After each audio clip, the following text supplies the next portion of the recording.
Wilhelm, you were fucking amazing. See ya, my friend. We're so close, like we see the end of the tunnel, right? Sometimes the light at the end of the tunnel is just a truck, though. Good morning, gamers. Finally! The end of the longest split in the game. The longest time between two badges is upon us. 2 fights! Stand between attempt 5 and the Urshifu. But how about we start this day with a little round of Pokedoku? What is this fucking bull? Really? This is what I get on my Tate and Liza day? I'm gonna use up all my brain juice on this. Oh my god. Alright, let's make it a quick one. Monotype that can learn Thunderbolt. How about some Lickitung action? A Monotype that can learn Shadow Ball. How about some Licky Licky action? A Monotype that can learn Ice Beam. I don't know. Maybe... How about a little bit of Clefairy? How about that? You ever hear that guy? Yeah. Can learn Thunderbolt and can learn Earthquake. I'm thinking Mega Gallade on this one. Can learn Shadow Ball and can learn Earthquake. How about a Mega Sharpedo? God damn it. Really? Well, we'll play him here. Can learn Flamethrower and Thunderbolt. Clefable. Can learn Shadow Ball and Flamethrower. I'm pissed off. Wigglytuff. Can learn Flamethrower and learn Ice Beam. Jigglypuff. We still somehow got 8 uniqueness points, even though we missed an entire fucking field. So I consider that one a dub. Alright, first step. And this is important. We're going to use our last heart scale here to teach roleplay to Kecleon. All will be explained in due time. Items are pretty straightforward. We need no item Kecleon. We need Life Orb on Polt. We need Citrus on everyone else. And then Lizzie does not matter what item she holds. What do you guys suggest? I'm open to suggestions here. Black glasses? Well, what face do the black glasses go on, though? She's got 2. That hardly seems fair. I think we'll do the Will-O-Wisp TM that she never got to learn. You don't get to equip TMs in this game, okay. Heracronite? I like it. Heracross will be with us in spirit. So, 2 more fights. A back-to-back, 2 single battles. Both have 4 Pokemon. No healing in between, no repositioning, no changing your team in between.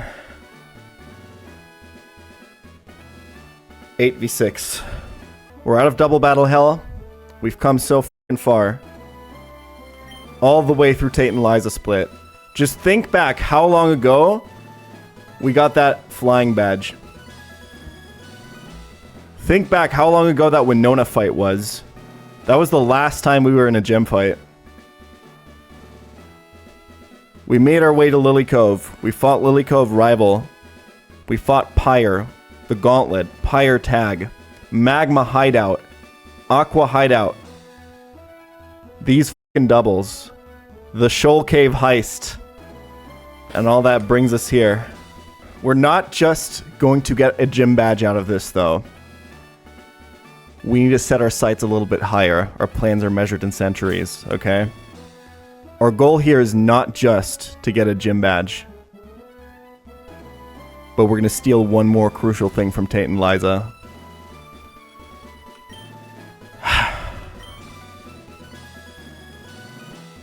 Let's see some lore.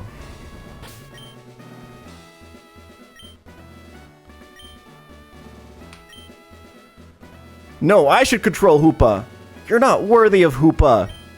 What makes you worthy? I'm the oldest twin, so I should. That's not fair. Life's not fair. I got it. I got it. There's a trainer here. There's a trainer here. Let's use them to settle this.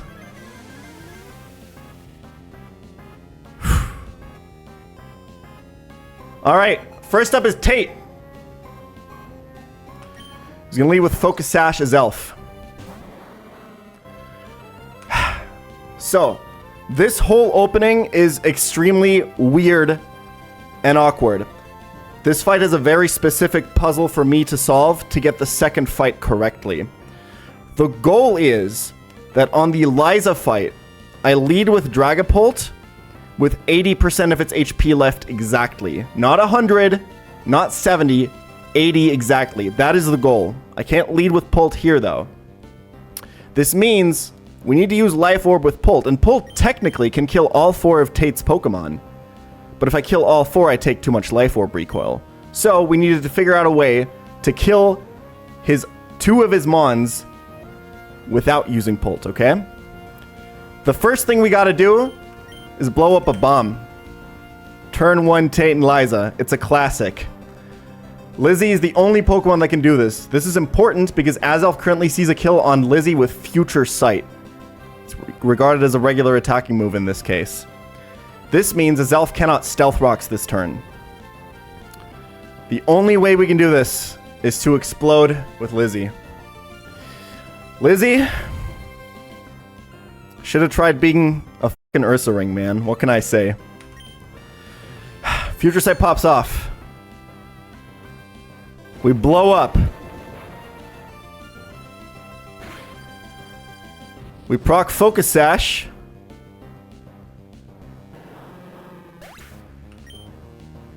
So now we're going to go to Greninja.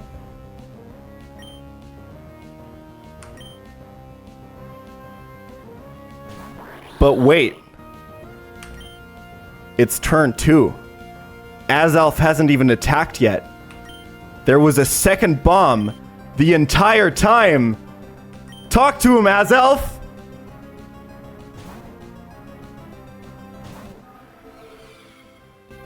That's f***ing right!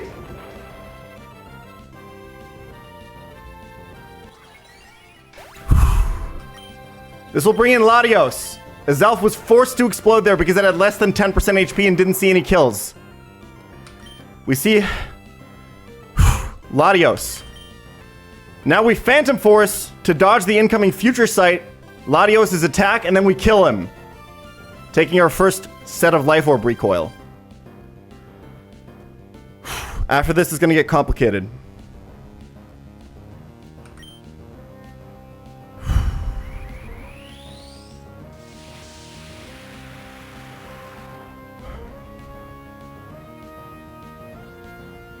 We vanish. He attacks. Future Sight. And he dies.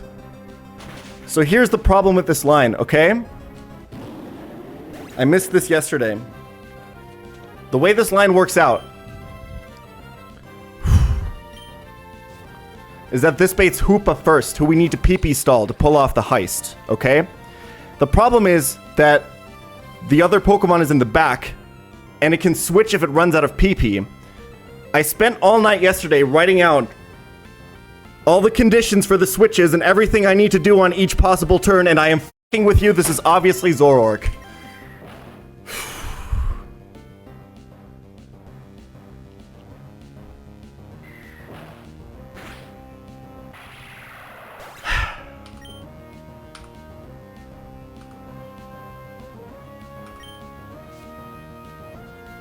Okay, let's calm down because we really need to focus now.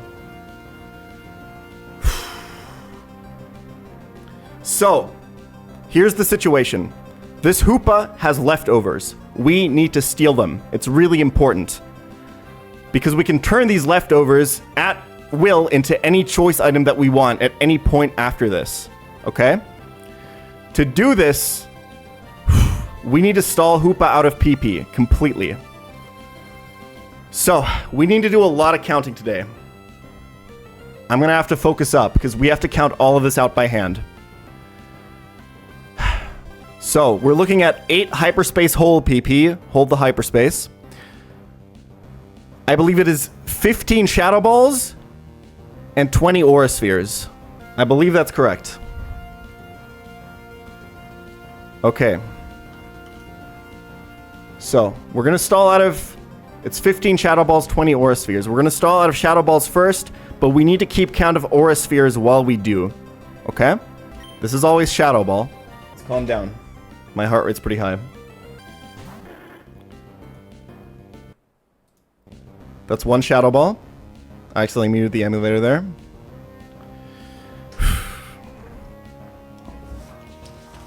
I'm gonna note it down on paper. This is always Aura Sphere or Substitute.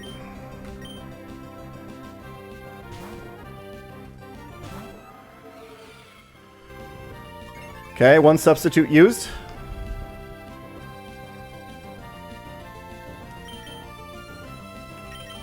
Shadow Ball.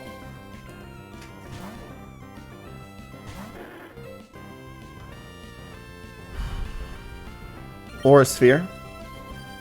It's the first Aura Sphere. Shadow Ball number 3. Aura Sphere number 2. Shadow Ball number 4. I would really like to give more flavorful commentary, but I can't. I need to really clutch up here. This is super important. This is Aura Sphere number 3. Shadow Ball number 5. Aura Sphere number 4. 6, 5, 7, 6. Halfway there. It's 15 Shadow Balls total. 8, 10. Almost there. This is 12, right? 14. One more Shadow Ball.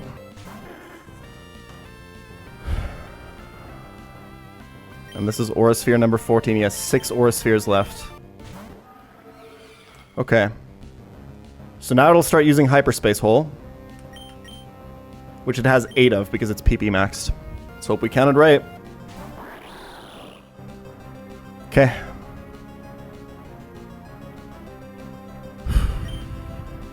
Now let's get rid of the Aura Spheres.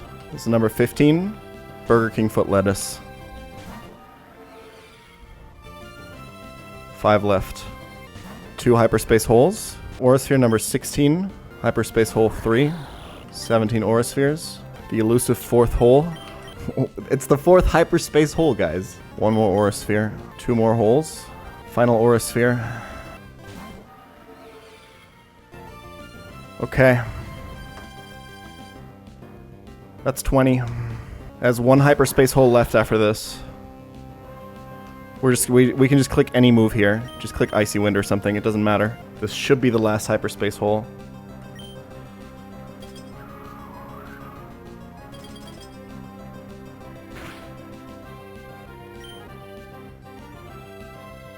Okay.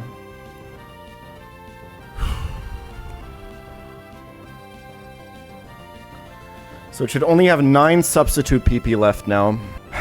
Okay. Here's how we get these leftovers, okay? We go to Kecleon. He's out. We roleplay to steal Hoopa's Magician ability. Magician turns all of your moves into Thief. Kecleon has no item. We will roleplay now, and then we'll click moves, breaking substitutes, until he's substituted himself down, so that substitute fails. The final Ice Punch hits Hoopa, steals the leftovers, kills him, and we move on to the Liza fight. Roleplay goes through substitute.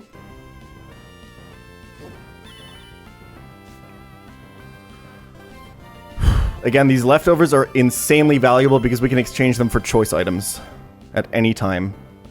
Between any of the choice items at any point. Start Ice Punching.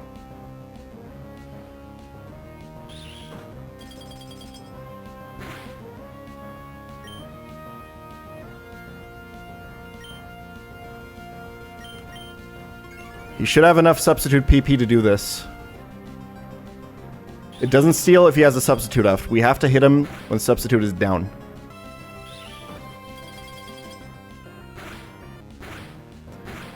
And with that, we should kill him.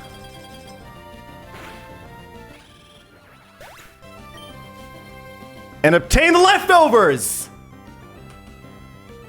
And with that, Tate is defeated. This one's not that hard. The next one's the real one. Riskless fight. So here is why this setup was so important, okay? Lizzie was in slot 1 and died. Which means Dragapult in slot 2 will now lead on this fight.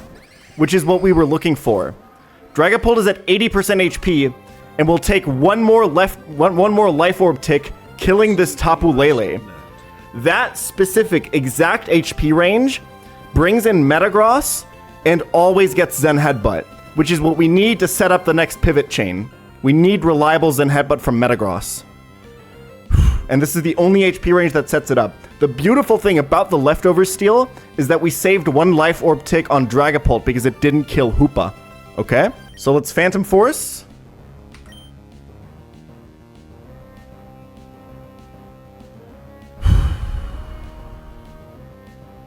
Kill, take one more chip of life orb. This is why we had to boom Lizzie on the lead. And because of Psychic Terrain, and because he doesn't have Tough Claws yet, because he's calcing as non-Mega Metagross, he should only see Zen Headbutt as highest damage here, and never Meteor Mash. Which means we get the free Greninja switch in, which means we can set up the pivot chain. We're going to do some very classic 1v1 Nuzlocke action here. Single battle Nuzlocke action that we haven't done in a long time because we were missing the Intimidate Mons, but we had the Battle Armor Torterra all the way, okay? Gyarados. Tortidos, I don't know. The goal is to set him an Intimidate chain to get Mega Metagross to -6, and then kill it with Torterra. There is some fiction that can happen. This is not risk-free, but it's pretty safe, and it's the only way I have to deal with this Mega Metagross because this thing is a fucking demon. It basically outspeeds and 1 KOs everything in my box. You can't even use Sticky Web to slow it down because it has Clear Body when it comes in. It's a nightmare to deal with.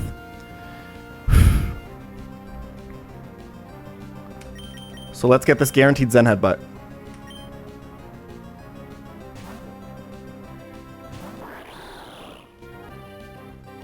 Here's the Mega Evolution.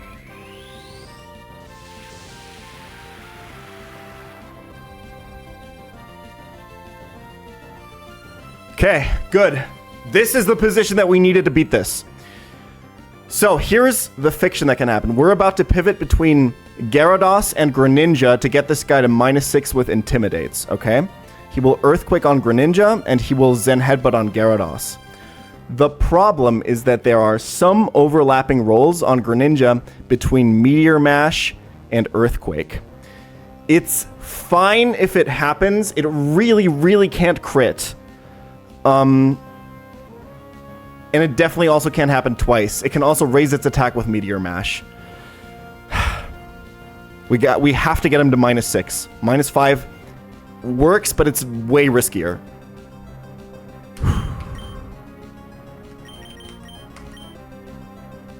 Remember, he loses Clear Body when he Mega Evolves. He has Tough Claws now.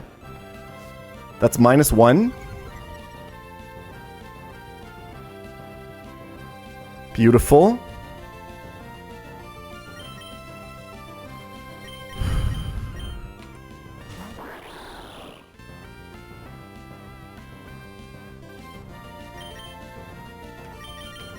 No Meteor Mash.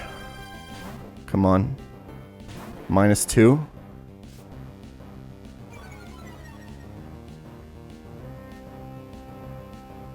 Okay. 4 more. No Meteor Mash.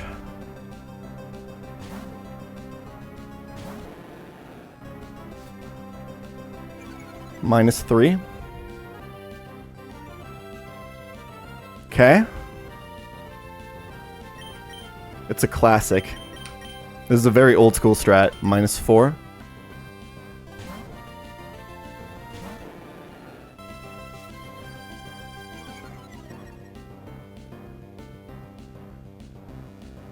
Okay. -5. Come on, baby. I just need 2 more.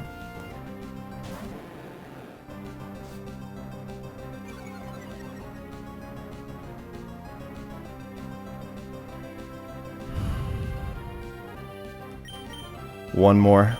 Just one more. I think if it's Meteor Mash crit here, it's actually fine. Okay. Because of the Meteor Mash overlap, I go hard Torterra here. Even though coming in on Earthquake would save me some HP, it doesn't really matter. If it's Meteor Mash boost on the switch in, that makes the position way worse. So we'll just tank this first Zen Headbutt. So here's what needs to happen.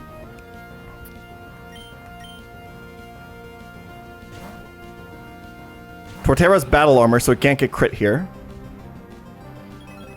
We need to dodge like quadruple flinch here, first of all. Torterra never kills with Earthquake crit and always 2-hit KOs, okay? We need to have taken exactly 1 Zen Headbutt. Exactly 1 Zen Headbutt. That's a ton of damage for being -6, by the way. Exactly 1 Zen Headbutt when this dies to bait in Latias. Okay? If we're lower HP than that, we can bait Dragon Pulse from Latias, which we don't want. We can still technically bait it, but it's almost impossible. This means that after the first Earthquake, we have to synth up, get hit, and then hit again. If we get flinched, we gotta synth up.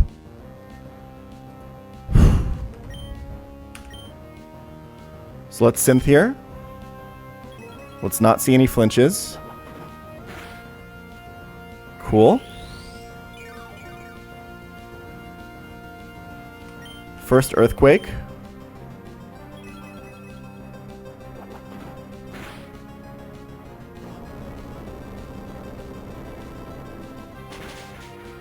This is really consistent because we can't get crit.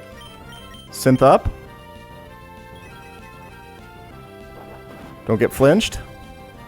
It's too free. And now Earthquake. Don't get flinched. Bait in Latias.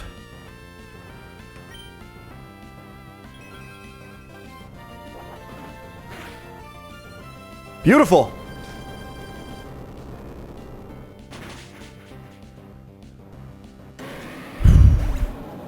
Latias always sees skill with Mystical Fire on the highest roll. So it should be baited in here. The ranges work out that way. Here is the issue. There is one overlapping roll between Dragon Pulse and Mystical Fire. Mystical Fire doesn't always see kill, so if he minimum rolls both, he could technically choose Dragon Pulse. He can, however, also choose Calm Mind in that position, and I believe Mystical Fire is also boosted because I have a special move. So I think it's either impossible or like a 1 in 1,000 or something. If it happens, we do just wipe, because we need to bring Pult in here. And without Pult, we can never win. It is unbelievably unlikely for this to be Dragon Pulse. I just want to say this before I click this button. It has to find minimum roll on Mystical Fire, maximum roll on Dragon Pulse, choose Dragon Pulse over choose highest damage over Calm Mind, and click Dragon Pulse. Come on.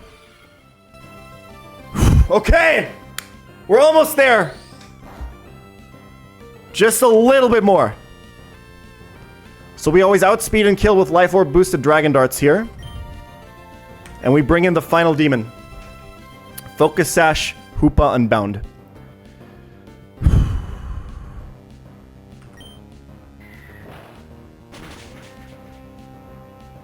This crit obviously doesn't matter. We need a little bit more.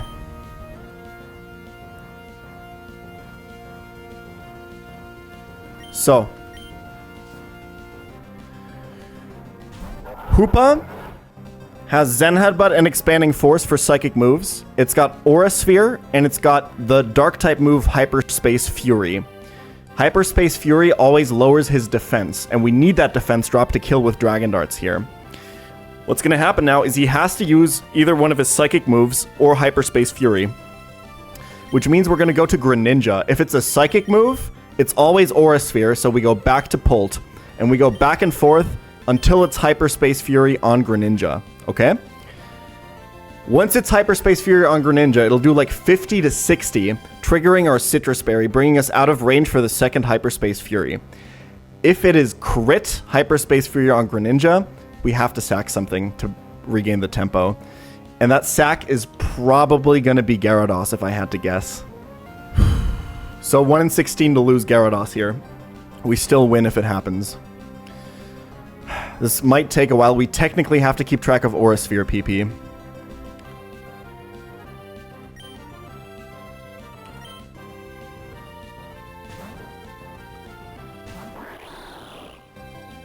Okay.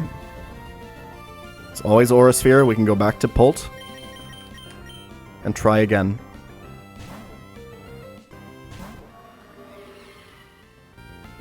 Cool. Try again. Okay, try again. 2 Aura Spheres. It's probably not going to matter. But if he does run out, we have to pivot our plan a little bit. Okay. It's getting a little hazy. Hyperspace Fury tonight, Queen? He's winding up the Hyperspace Fury crit. I can feel it. He's winding it up. It should be 1 in 3 to use it every turn. There it is! Don't crit!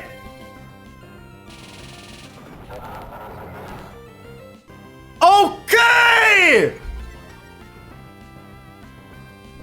Citrus Berry? 159. Max roll, Hyperspace Fury is 143. He has to use exactly Aura Sphere. We got the pulp, baby! He's defense dropped. We have a Lorb. We break the Focus Sash. And Tate and Liza split is done, baby! Let's fucking go, man! On attempt 5!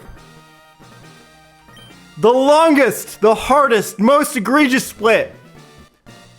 And we leave with a Mind Badge and a Leftovers. And a really, really fucking full death box. This box is so thin, man. Oh. All we have is an Urshifu and a dream. Heracross was with us in spirit, man. He would have loved this fight.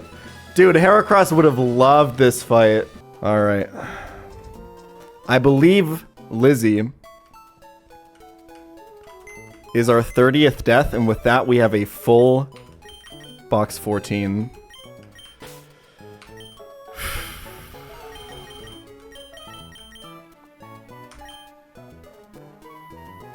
That means if we lose one more Pokemon, we lose. we got more space, man. Give me this back. I want to show you something real quick before we get the Shifu. Draz made something yesterday that I think is really cool. An animation of the frags of the run up until Tate and Liza. It runs a little fast, but we'll just let it go. And we'll just see what we can spot, okay? So Rapidash clearing every single early game trainer. This is why Rapidash was in the lead for so long. Look at my boy Xatu shooting up there for Brawly. Scorch going insane on the Watson split. Torterra's just schmovin'. I think here's where Rapidash died. We're on Norman now. Torterra goes crazy. Xatu's still up here. Mienshao has joined the f***ing battle, by the way. Look at him go. And then Seismitoad moves up a little bit. We see Auroras up here for some reason. Meganium joining up. We're on Winstitute now. Excadrill joins the fray. Keep an eye on Harkonine here as he jumps up. And here's Heracross. Look at him. Look at Heracross starting at Lily Cove Rival, going up. This is where we got the Mega Stone. Look at him go. Holy sh!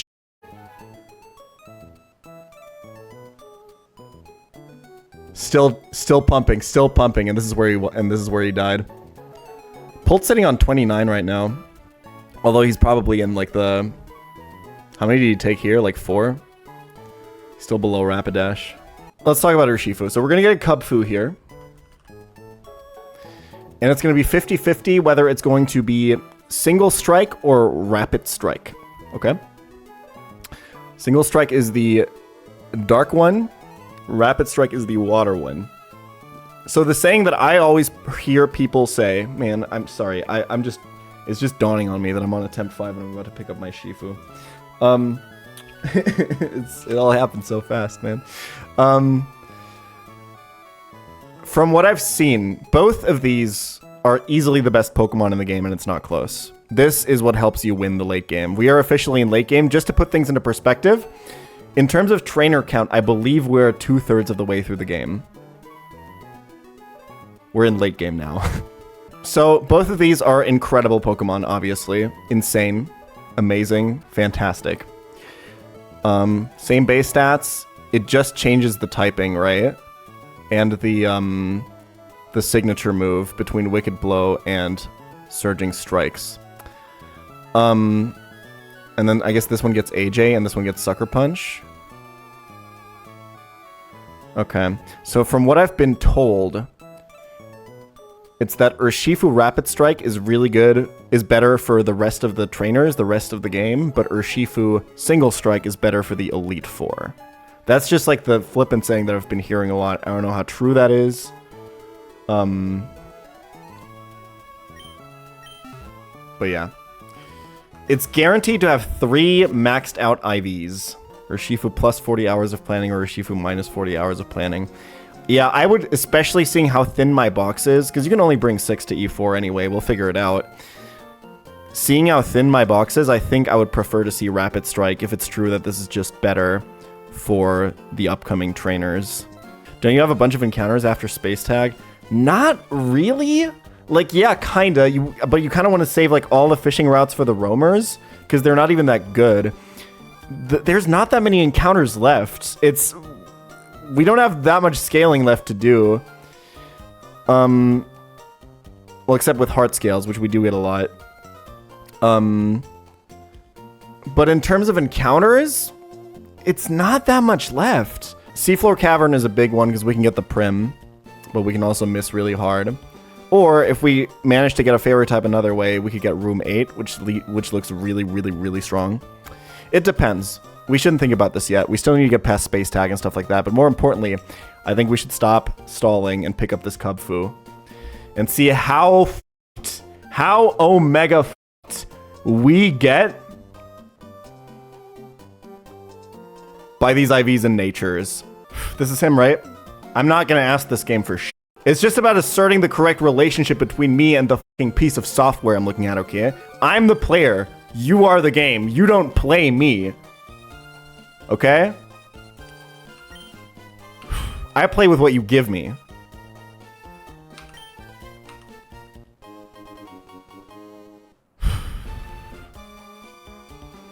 Okay, so I had a premonition today, and I know it doesn't really fit the nickname theme, but I was walking around town today listening to some tunes, and for some reason, don't ask me why, I just think this makes sense. Rash.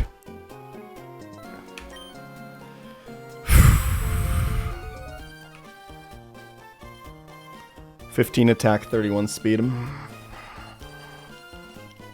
I don't give a shit, bro. He actually hit a natural 31. We're just gonna pretend that that's speed, because he was gonna get 3 31s, but he hit a 4th one, and we're just gonna pretend that that 4th one was speed. So we actually got really lucky. All right, moment of truth. Daily editor, put some fucking dramatic music.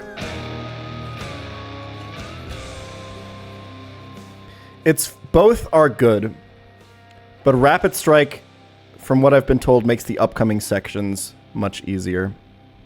But we'll play with what we get.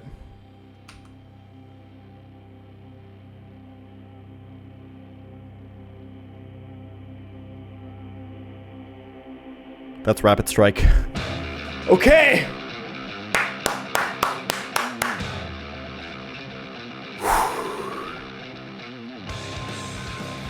We got the bear, baby!